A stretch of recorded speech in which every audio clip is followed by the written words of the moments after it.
Ты спишь, а рядом будто заводится трактор. Почему вообще человек храпит? Храп появляется, когда воздуху становится тесно проходить через горло, и мягкие ткани начинают вибрировать. Самая частая причина – сужение дыхательных путей во сне. Мышцы расслабляются, проход становится уже, и появляется этот громкий звук. Если ты спишь на спине, язык и мягкое небо могут немного западать назад. Воздуху труднее пройти, храп усиливается. Заложенный нос тоже виноват. Простуда, аллергия или искривление перегородки заставляют тебя дышать хуже и громче. Лишний вес тоже играет роль.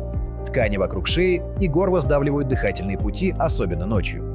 Алкоголь перед сном и некоторые успокоительные еще сильнее расслабляют мышцы, поэтому храп после них часто становится мощнее. Но самое важное, иногда храп – это не просто шум. Если дыхание во сне останавливается на несколько секунд, это уже может быть апноэ.